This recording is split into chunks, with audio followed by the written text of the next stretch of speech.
بسم اللہ الرحمن الرحیم قال اللہ تبارک و تعالی فی القرآن المجید والفرقان الحمید قل لا اسألکم علیہ اجرا الا المودۃ فی القربى صدق اللہ العظیم۔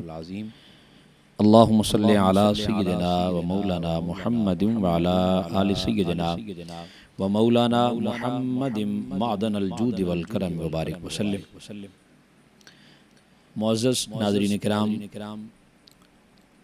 میں نے قرآن مجید فرقان حمید کی سورۃ شورا اس کی آیت نمبر 23 کا ایک حصہ آپ کے سامنے تلاوت کرنے کا شرف حاصل کیا ہے،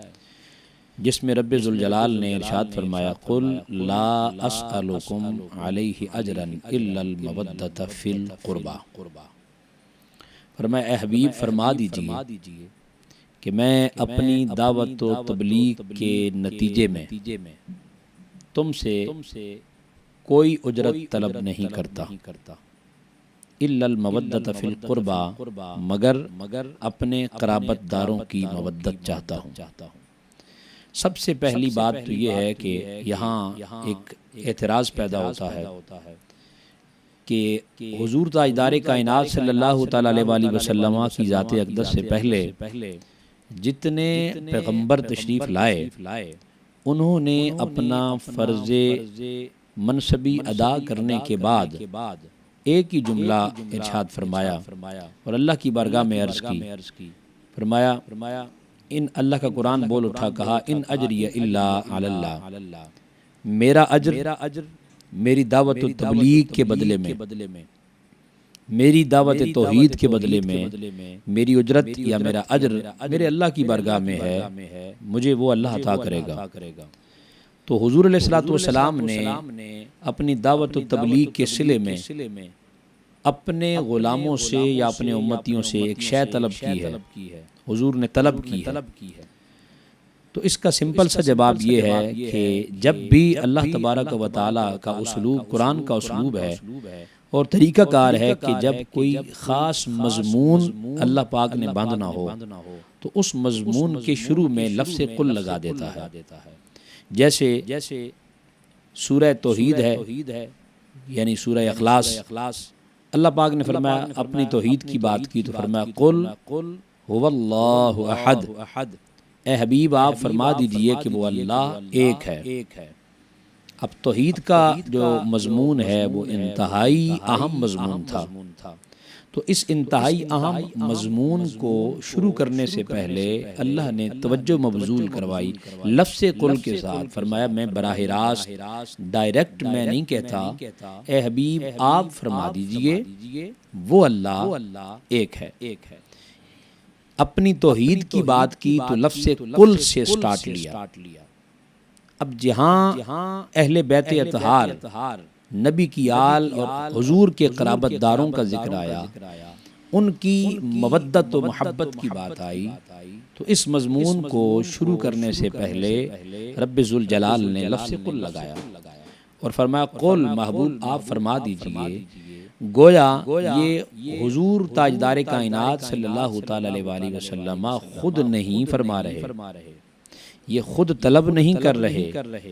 بلکہ لفظ قل لگا کر اس اعتراض کو اللہ نے قیامت تک کے لیے مٹا دیا۔ فرمایا قرآن کے قاری،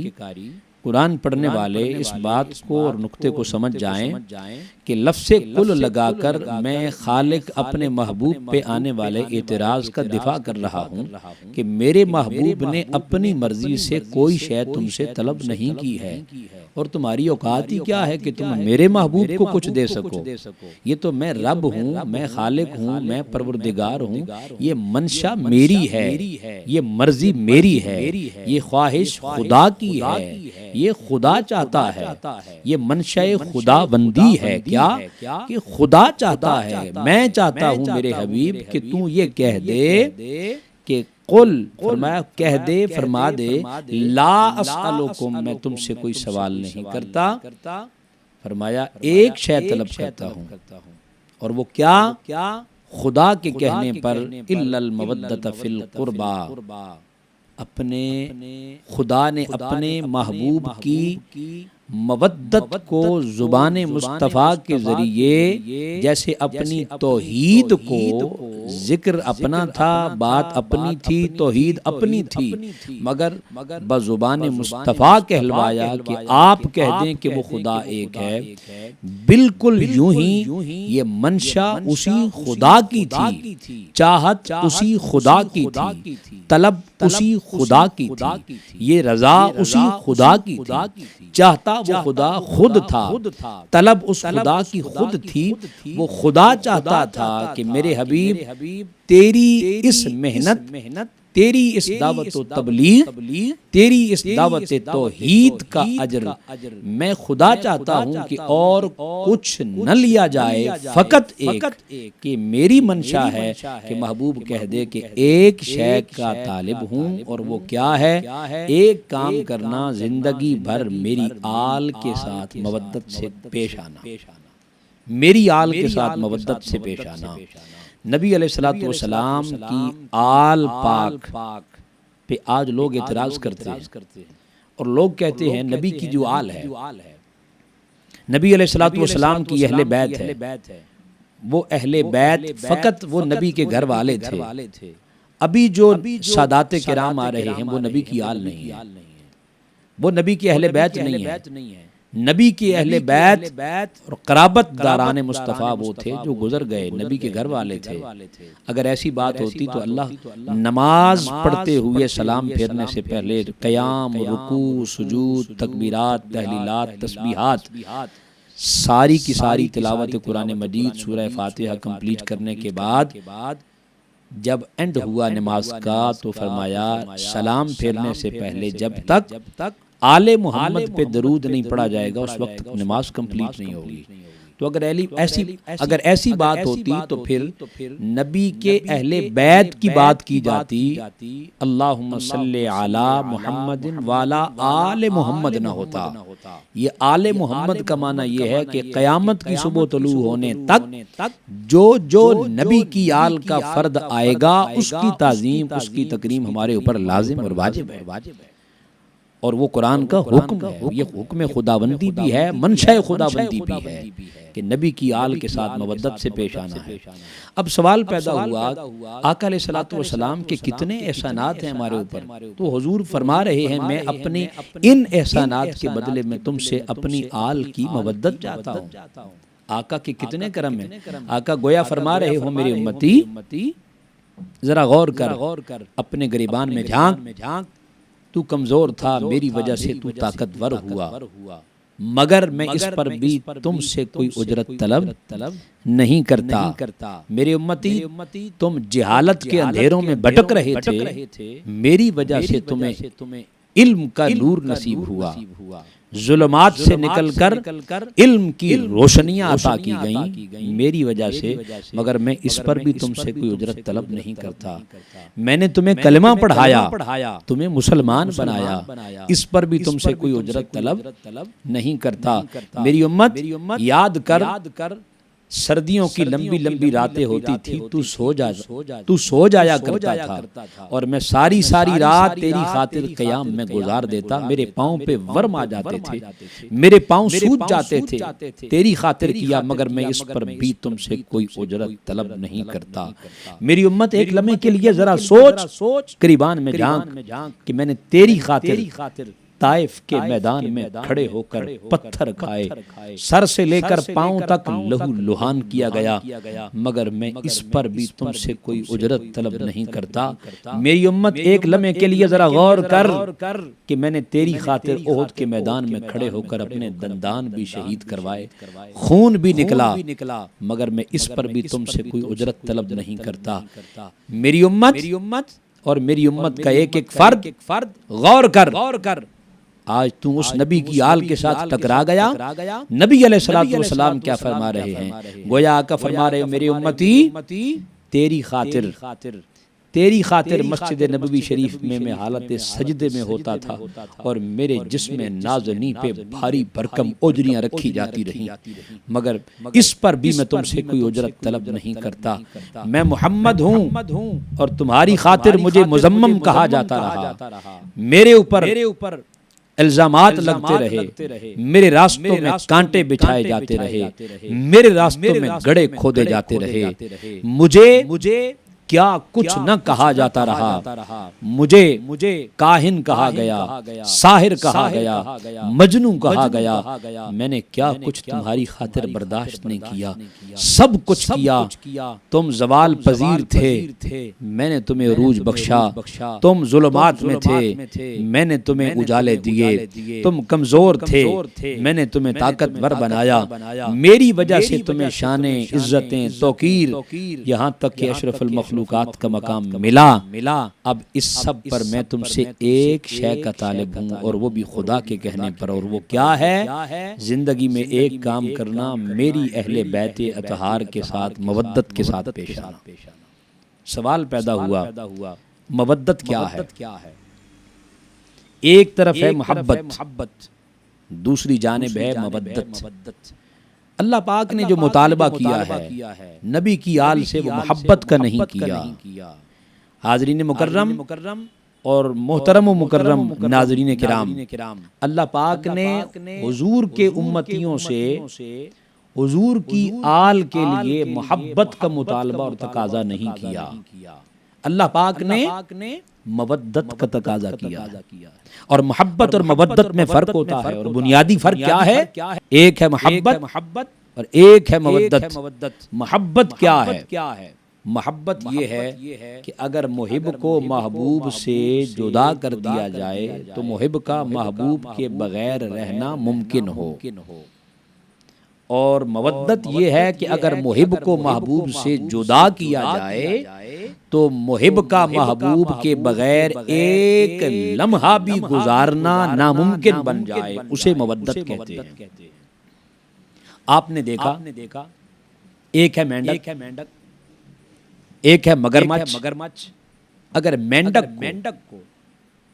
آپ پانی سے نکال لائیں،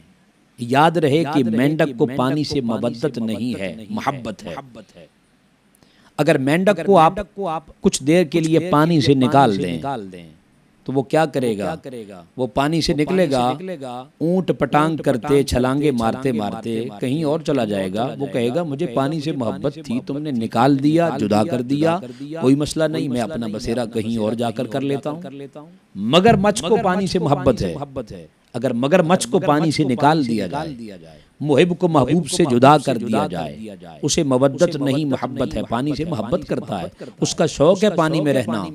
اگر اس مگر مچھ کو پانی سے نکال دیا جائے تو مگر مچھ اپنا بسیرا کہیں اور کر لے گا، کیونکہ محبت میں اس کا رہنا ممکن ہے۔ اگر یہی عمل آپ مچھلی پہ دہرائیں، کیونکہ مچھلی کو پانی سے محبت نہیں ہے، مودت ہے، اگر مچھلی کو آپ پانی سے ایک لمحے کے لیے جدا کر دیں تو اگلے لمحے اور اگلے سیکنڈ میں جو ہی مچھلی پانی سے جدا ہوئی، ساتھ ہی اس کی روح نکل گئی، مر گئی، تڑپی، اور تڑپنے کے ساتھ سسکتے اس نے اپنی جان دے دی، کیونکہ پانی سے مچھلی کو محبت نہیں بلکہ مودت کا رشتہ تھا۔ اب جو ہی مودت کے رشتے میں مچھلی کو پانی سے جدا کیا گیا، وہ اپنی جان دے بیٹھی مگر جدائی برداشت نہ کر پائی۔ وہی مچھلی ہے، اس مچھلی کو ایک مرتبہ آپ نے پانی سے ہم نے نکالا، وہ مر گئی، دوسری مرتبہ اسی مچھلی کو آپ چھریاں اور ٹوکے لے کر کاٹ کے ٹکڑے ٹکڑے کر دیں، مچھلی پھر مر گئی، دو مرتبہ مرنے کے مرحلے سے مچھلی گزر گئی، تیسری مرتبہ آپ نے اسے ہنڈیا پہ پکایا، وہ پھر مرنے کے مرحلے سے گزر گئی، اور چوتھی مرتبہ تیار کر کے دانتوں کی چکیوں میں پیس کر پیٹ کا حصہ بنا دیا۔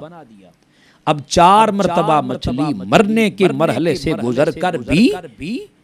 اگر موسم سردیوں کا کیوں نہ ہو، رات کو اگر انسان مچھلی کھا کر سو جائے تو بار بار اسے طلب ہوتی ہے کہ پانی لایا جائے.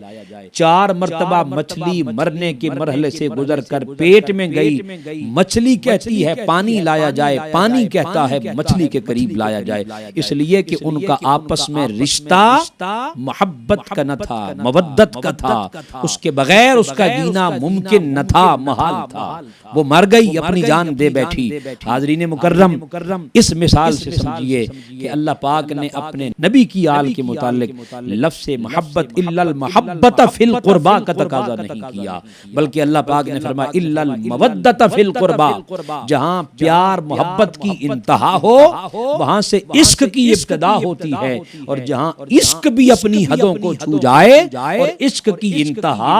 منتہا کمال پہ پہنچ جائے اسے مودت کہتے ہیں. یہ ہے نبی کی آل کی مودت کا تقاضا جو خدا اور مصطفیٰ کر رہے ہیں, اور یہی خدا اور مصطفیٰ کی منشا اور خدا اور مصطفیٰ کی رضا اور ان کی چاہت اور خوشی ہے کہ نبی کی آنے والی قیامت تک کے لیے جتنی ضروریت ہے, نبی کی آل ہے, نبی کے قرابت دار ہیں, نبی کے اہل بیت ہیں, ان سب کا احترام, ان سب کی عزت توقیر ہم سب کے اوپر لازم ہے. آج اس دور میں لوگ کہتے ہیں سید تو برا ہے, نعوذ باللہ من ذالک. نبی کی آل کا احترام دل میں نہ رہا. اگر کوئی چودھری وڈیرا آ جائے, اگر اس کا بیٹا آ جائے وہ شرابی کیوں نہ ہو, تو لوگ کہتے ہیں بھائی تیرا منہ نہیں ہے, تیرے والد کا منہ ہے, تیرے فلاں بندے کا منہ ہے جس وجہ سے تیری عزت اور برہم رکھ رہے ہیں. نبی کی آل کی بات آئے تو اسے برا کہہ کر اسے دور کر دیا جائے, اس پر فتوے جھاڑے جائیں, اسے برا بھلا کہا جائے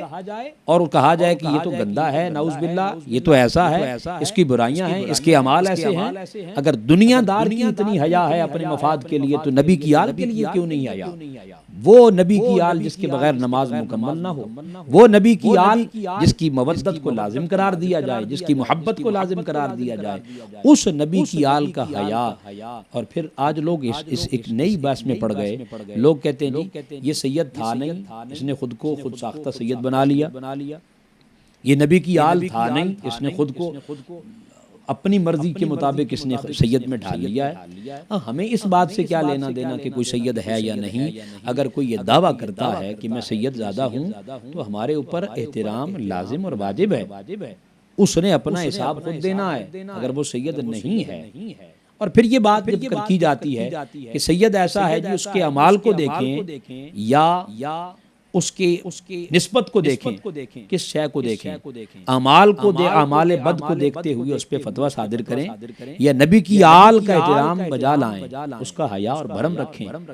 تو سادہ اور سمپل بات ہے. اگر بات عمل کی ہوتی تو پھر حضور تاجدار کائنات کے نواسے حضرت امام علی مقام امام حسین اور امام حسن مجتبی رضی اللہ تعالیٰ عنہ, آپ کی عمر مبارک ابھی 5-6 سال ہے, جب حضور فرما رہے ہیں کہ میرے یہ بیٹے حسن اور حسین, الحسن والحسین سیدہ شباب اہل جنہ, میرے بیٹے شہزادے حسن اور حسین جنتی نوجوانوں کے سردار ہیں. تو اس وقت اگر بات عمل کی ہوتی, اگر عمل کو دیکھ کر یہ بات کی جاتی کہ یہ عمل کی بیس پر, عمل کی بنیاد پر, عمل بہت کر لیے انہوں نے, اس وجہ سے یہ جنتی نوجوانوں کے سردار ہیں, تو 5-6 سال کی عمر کا بچہ تو ابھی بالغ بھی نہیں